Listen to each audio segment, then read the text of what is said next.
भगवान योग के बारे में जब चर्चा करते हैं भगवान शिव मां सती के सामने, तो कथा का थोड़ा थोड़ा भाव बदल गया, कारुणिक कथा आ गई। और जैसे ही कारुणिक कथा आई, नींद आ गई मां पार्वती को। बहुत दिन हो गए थे होकरा देते देते, पार्वती को नींद आ गई। फड़ा फट देसी ने तुरंत जो है नींद आई तो बस आंख बंद, होकरा समाप्त हो गया।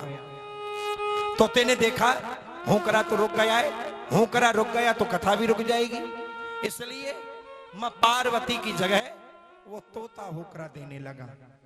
सूफी कहता है, कैलासन पर महादेव जी बैठे आसन मां, अमर कथा जब लगे सुनाने गौरा को त्रिपुरार, अरे हाँ गौरा को त्रिपुरार। अब ताली बजाओगे और गाओगे और कहोगे, उमा के पड़ गए सोता हूँ करा दे रहे तोता, उमा के पड़ गए सोता हूँ करा दे रहे तोता, उमा के पड़ गए सोता हूँ करा दे रहे तोता, उमा के पड़ गए सोता हूँ करा दे रहे तोता।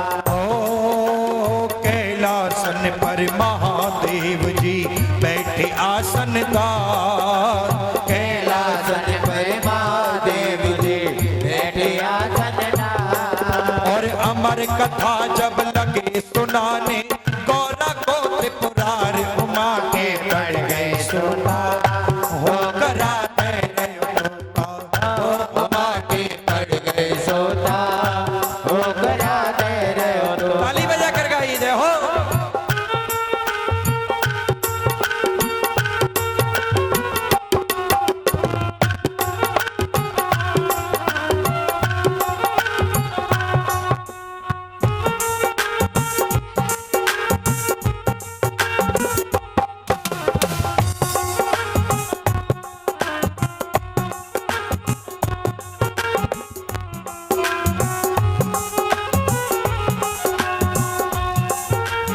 अमर कथा शंकर ने जब गौरा को है सुनाई, अमर कथा शंकर ने जब गौरा को है सुनाई, कथा हुई ना पूरी और नींद उमा को आई, कथा हुई ना पूरी और नींद उमा को आई। मालूम नहीं पड़ा शंकर को, मालूम नहीं पड़ा शंकर को, मालूम नहीं पड़ा शंकर को, मालूम नहीं पड़ा शंकर को, तोता की हुंकार, आ तोता की हुंकार, उमा के पड़ गए सोता हूँ करा दे रहे तोता, उमा के पड़ गए सोता हो करा दे रहे तोता, उमा के पड़ गए सोता हूँ करा दे रहे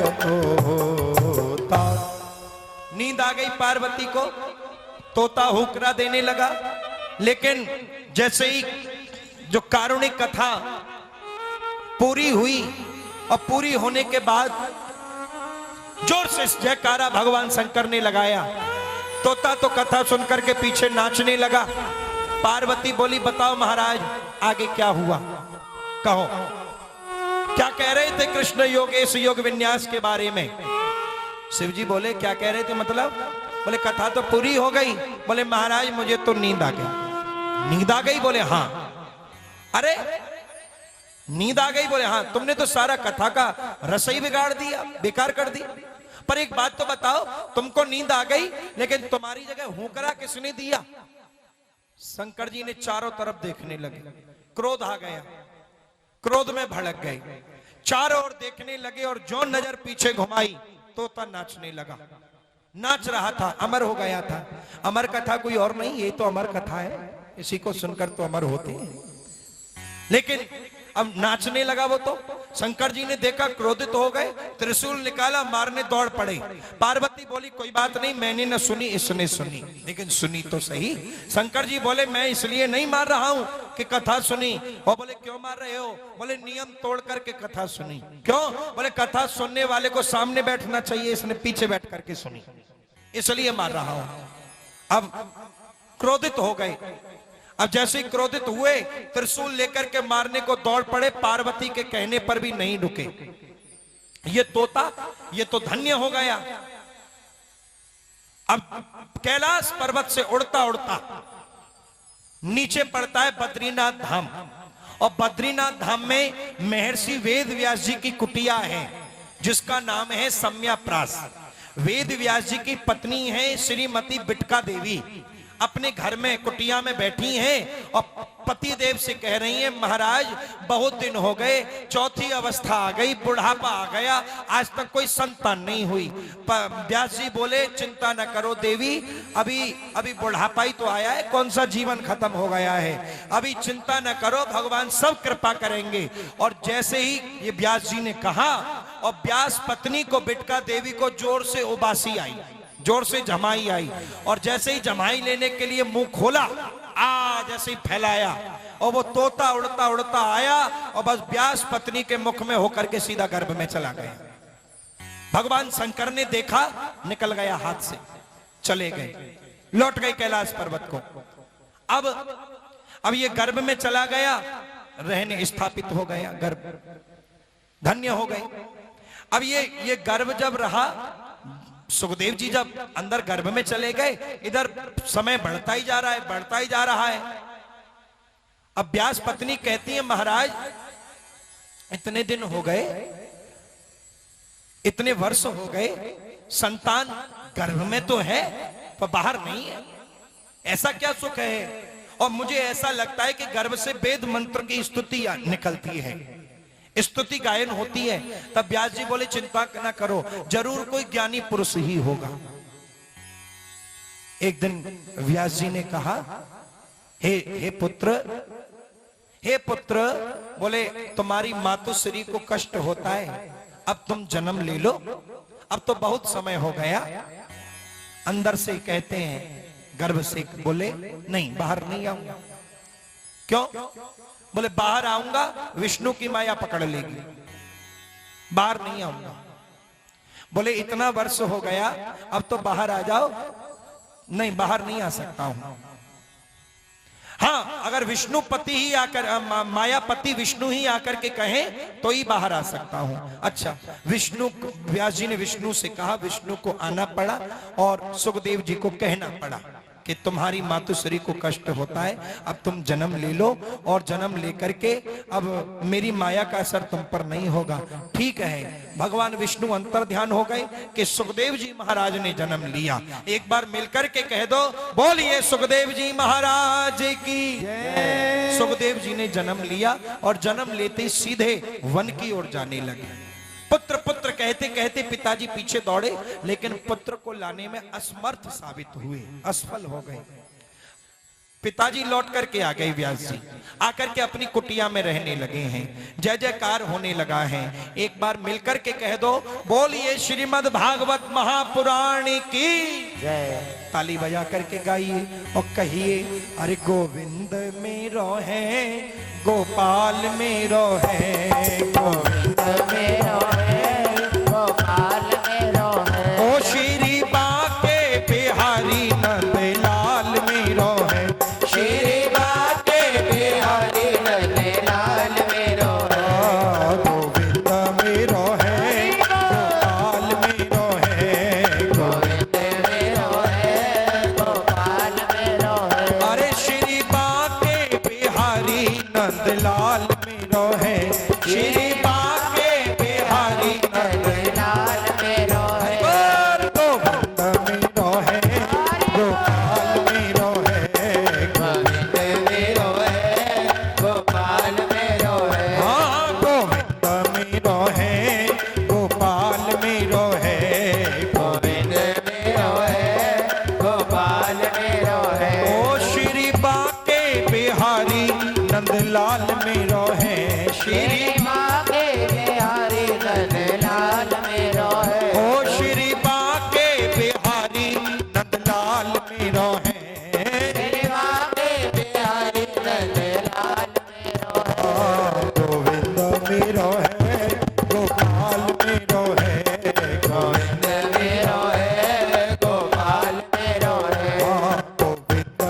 मेरो है, गोपाल मेरो है, गोविंद मेरो है, गोपाल मेरो है। बोलिए वृंदावन बिहारी लाल की।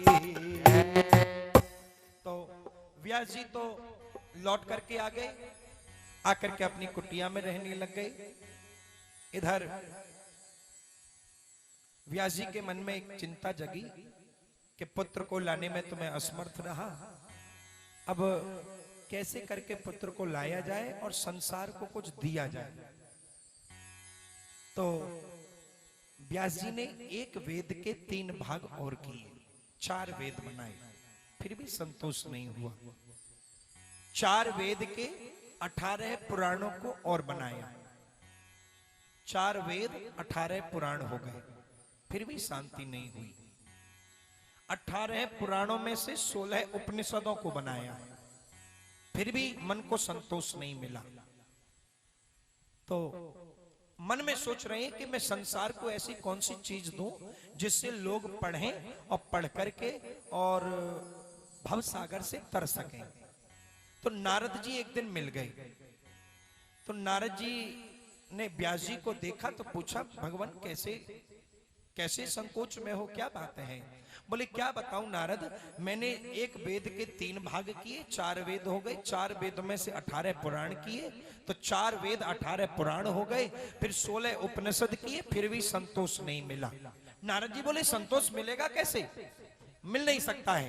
नहीं, अगर संतोष चाहते हो तो भगवान, हे व्यास जी, एक ही उपाय है। क्या? बोले आप वैष्णवों के लिए, भगवान के भक्तों के लिए आप केवल और केवल श्रीमद् भागवत की रचना करो, केवल श्रीमद् भागवत की रचना। व्यास जी बोले अब बुढ़ापा आ गया, बस की बात नहीं है। बोले उसमें कोई बड़ी बात नहीं है, अगर बुढ़ापा आ गया है तो संतों का आश्रय ले लो, वो पार कर देंगे। क्यों? क्योंकि मैं जब रामदास से नारद बन सकता हूं, मैं जब बच्चा रामदास से मैं अपना भविष्य बतलाता हूं व्यास जी। मैं एक समय था, एक मेरी माँ थी, एक मैं था, संतों की कुटिया में रहते, संतों की सेवा मेरी माँ करती। 4 महीने रुकने के लिए एक बार महात्मा आ गए, मेरी माँ ने बड़ी सेवा की। सेवा को करने के उपरांत मैं महात्माओं के बीच में बैठ जाता, उन महात्माओं ने मेरा नाम रामदास रख दिया, रामदास रामदास कह करके पुकारने लगे। अब जब 4 महीने हो गए, महात्मा जाने लगे, तब मुझको ज्ञान आया कि मुझे भी इनके साथ, महात्माओं के साथ जाना चाहिए। मेरी माँ को पता चला तो मेरी माँ महात्माओं के पास गई, जाकर के कहने लगी, महात्माओं, हे प्रभु, बोले मेरा बच्चे को मत ले जाना, इसके बिना मैं रह नहीं पाऊंगी, मेरा जीवन आगे कैसे कटेगा, इसको ले जाना मत। महात्मा जाने लगे तो बच्चा रामदास भी जाने लगा। महात्मा बोले अभी नहीं जाना। कब जाना? बोले तुम्हारे संस्कार शेष हैं, पहले माँ की सेवा करो, उसके बाद जाना। ठीक है, महात्माओं का आदेश मान लिया। महात्माओं के आश्रम में माँ की सेवा करने लगे। थोड़ा समय आगे बढ़ा, एक दिन माँ सवेरे सवेरे जगी और गाय काटने के लिए गई तो घास में अचानक पैर सर्प के ऊपर पड़ गया, सर्प ने डस लिया, माँ की मृत्यु हो गई। एक तरफ तो रोए और एक तरफ हंसे। हंसे इसलिए कि मानो मुक्ति मिल गई, माँ से छुटकारा मिल गया, और रोए इसलिए कि माँ की मृत्यु हो गई।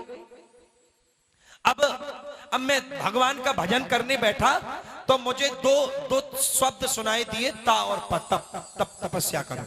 मैंने तपस्या की। तपस्या के बाद में, और जब तपस्या पूरी हुई तो स्वयं नारायण प्रकट हो गए मेरे आगे।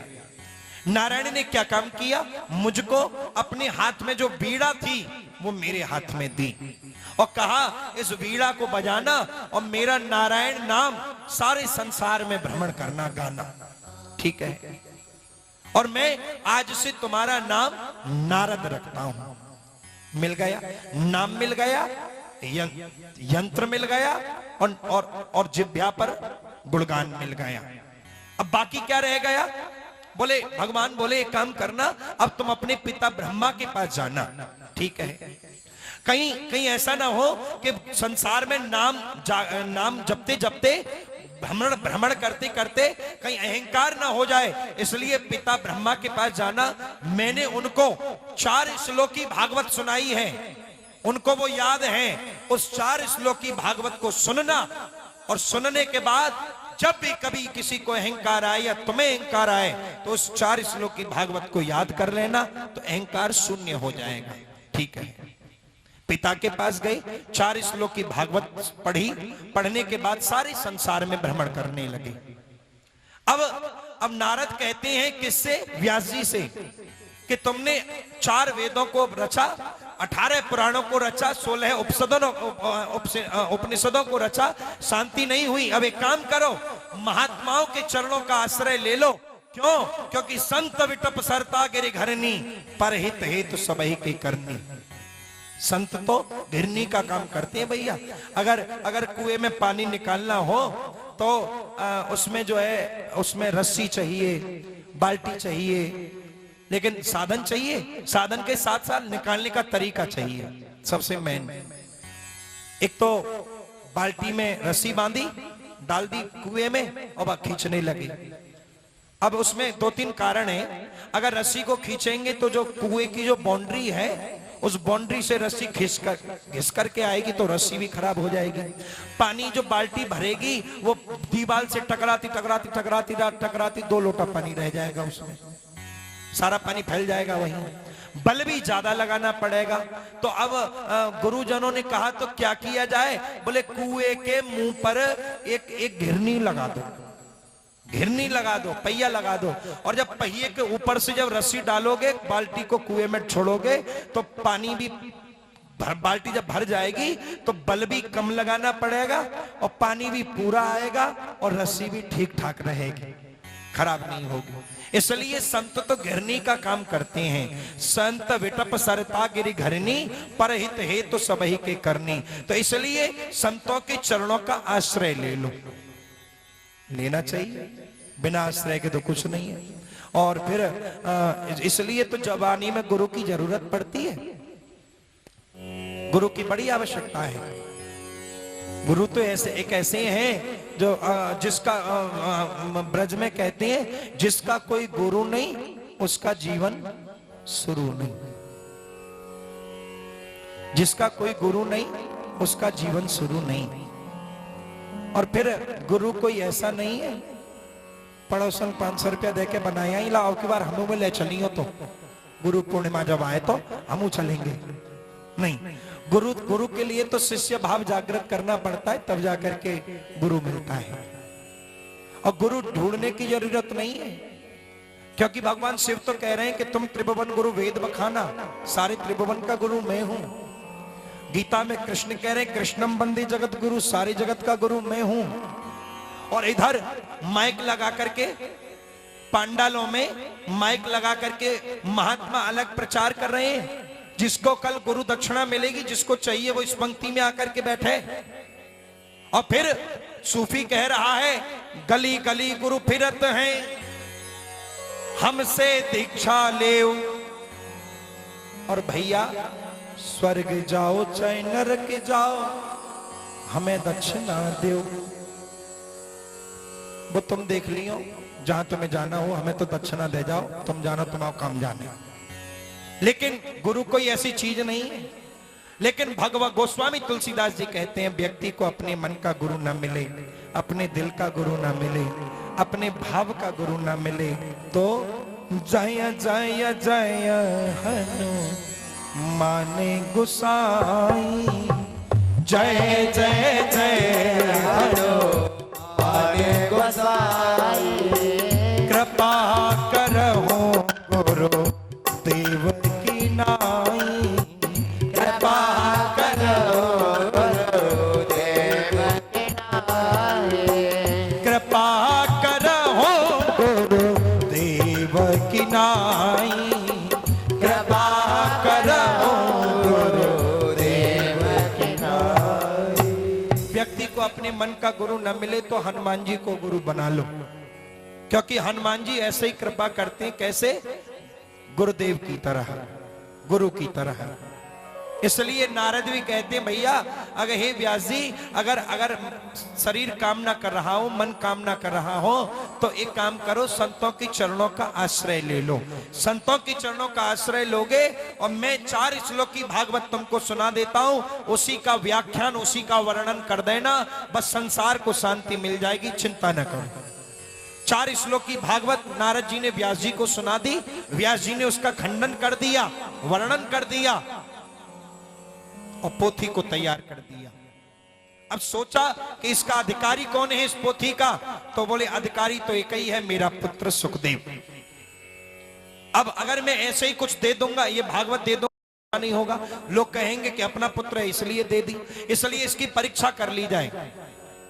तो सुखदेव को समाधि में जो बैठे उनको जगाने का प्रयत्न किया जा रहा है।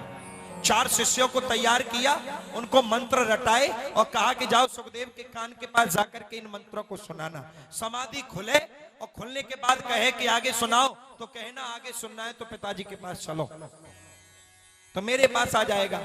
ठीक है, शिष्य गए, मंत्र सुनाने लगे। सुखदेव की समाधि खुली, कहा आगे सुनाओ। शिष्यों ने कहा आगे सुनना है तो पिताजी के पास चलो। सुखदेव जी बोले छोड़ो छोड़ो, फिर समाधि में बैठ गए। शिष्य लौट करके आए, व्यास जी ने पूछा क्या हुआ? बोले महाराज समाधि से तो जगे थे, लेकिन जब कहा पिताजी के पास चलो तो कह दिया नहीं, रहने दो रहने दो, होगा कोई, ऐसा कहकर फिर समाधि लग गई। फिर दोबारा व्यास जी ने शिष्यों को भगवान के रूप लावण्य माधुर मूकम करोति वाचालम पंगुम लंघयते गिरिम, भगवान के रूप माधुर्य का जो है मंत्र का स्मरण कराया, याद कराया, आकर के सुनाए। समाधि से सुखदेव जी जगे और पूछा आगे सुना। बोले आगे सुनना है तो पिताजी से चलो। तुरंत सुखदेव जी समाधि से उठकर के व्यास जी के पास आ गए। व्यास जी के पास आए तो व्यास जी ने सीधा जनक के पास भेज दिया कि मेरा पुत्र आ रहा है, उसकी परीक्षा कर लेना, उसने काम और क्रोध को जीत लिया है या नहीं जीता है। ठीक है, सीधे जनक के पास पहुंचे, द्वार पर जाकर के सेवक से कहा जाओ जाकर के कहो पाराशर नंदन सुखदेव पधारा है। सेवक ने जाकर के कहा, जनक ने कहा जाकर के सुखदेव से कहना 14 दिन तक समय नहीं है और ऐसे ही खड़ा रहेगा द्वार पर तो 15वें दिन आऊंगा तब आकर के मिलूंगा। सेवकों ने आकर के कह दिया महाराज 14 दिन तक समय नहीं, 14 दिन तक आप यही इंतजार करोगे तो ही 15वें दिन आकर के भी तुमसे मिलेंगे। ठीक है, 14 दिन हुए, 15वां दिन शुरू हुआ। जनक अंदर से आए, सुखदेव जी से मिले, चेहरे पर देखा कोई क्रोध का भाव नहीं था, कोई क्रोध नहीं था, केवल नेत्र बंद किए हुए खड़े थे। जनक चरणों में गिर गए, कहने लगे धन्य हो गया मैं, हे प्रभु आपके जैसा कौन क्रोध का जितेंद्रिय होगा, कौन क्रोध का जितेंद्रिय होगा। नहीं, अंदर ले गए, अंदर ले जाकर के सुंदर सिंहासन पर बैठाया। नारियों को आदेश कर दिया कि आओ सब सुखदेव जी का आलिंगन करो। कोई चवर ढुलाने लगी, कोई पंखा झुलाने लगी, कोई जलपान कराने लगी, कोई फल इत्यादि सामने रखने लगी, कोई हाथ जोड़ करके खड़ी होने लगी। और दूसरा इसमें चरित्र देखिए, चित्र देखिए कि जो नारियां हैं ये जनक की मायाभूति हैं और इधर जो सुखदेव हैं ये बिल्कुल दिगंबर हैं, बिल्कुल दिगंबर हैं, जिनके शरीर पर लंगोटी तक नहीं है, ऐसे दिगंबर हैं। बैठे हुए हैं, पैर पर पैर रखा हुआ है, नेत्र खुले हुए हैं, लेकिन शरीर पर, चेहरे पर कोई भी काम भाव जागृत नहीं है। ऐसा जनक राजा ने जब देखा, देख करके सुखदेव जी के पिताजी व्यास जी से निवेदन किया प्रभु आपके पुत्र ने काम और क्रोध दोनों को जीत लिया है, आप श्रीमद् भागवत का अध्ययन इनको कराइए। ये केवल एक ऐसे प्राणी हैं जो जन जन में इसका प्रचार प्रसार करके और व्यक्तियों के भवसागर को पार करने के लिए ये सक्षम हैं, ये सक्षम हैं। ठीक है, आए व्यास जी से भागवत को पढ़ा, पढ़ने के बाद ऐसा वैराग्य उत्पन्न हुआ, ऐसा भाव जगा कि पढ़ करके सीधे जंगल में गए और जंगल में जाकर के बस समाधि में बैठ गए और ऐसी समाधि लगाई कि ये समाधि अब तभी खुलेगी जब राजा परीक्षित को श्राप मिलेगा और तब ये सुखदेव जग करके आएंगे और परीक्षित को मोक्ष प्राप्त करके फिर अंतर ध्यान हो जाएंगे। एक बार मिलकर के कह दो, बोलिए सुखदेव जी महाराज की जय। बोलिए जय जय श्री राधे। तो सुखदेव जी तो धन्य हैं, हम भी धन्य हैं जो आज से इस भक्ति को जो है गायन कर रहे हैं, श्रवण कर रहे हैं। तो आज की चर्चा को मैं यहीं पर विराम दूंगा। सुखदेव जी समाधि में बैठ गए हैं और अब भक्तों से ये निवेदन है कि माताओं से, पहले तो माताओं से ले लूं जो है, तो अब जिन जिन माताओं ने कलश उठाए हैं वो शाम को अपना दीप दान करेंगे, दीपक जलाएंगे अपने कलश के पास। दूसरा, सुबह नहा करके यहां परिक्रमा लगाएंगे हर बार की भांति, और सुबह जो यज्ञमान है, यजमान है, उनके द्वारा पूजन होगा और ठीक 4 बजे, ठीक है नहीं, और ऐसा ना है कोई 4 बजे आए, कोई 5 बजे आए, कोई 6 बजे आए, कोई तो 6:30 बजे आए, 6:45 बजे ही आए। नहीं, समय से आइए, समय से कथा श्रवण करिए और अपने जीवन को धन्य बनाइए। तो आज की चर्चा को मैं यहीं पर विराम देता हूं और प्रार्थना होगी और प्रार्थना के बाद फिर आरती करेंगे। आज तो हम पीछे रह गए, पंडित जी आगे निकल गए, जो है बयान शुरू हो गई उनकी आरती।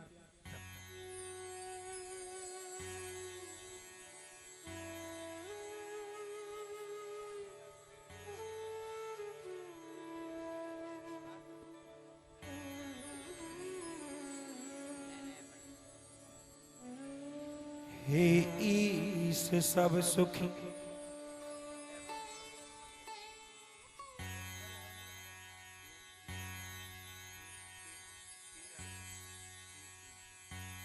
हे ईश्वर सब सुखी हो, कोई न हो दुखारी, सब हो निरोग भगवन, धन धान्य के भंडारी।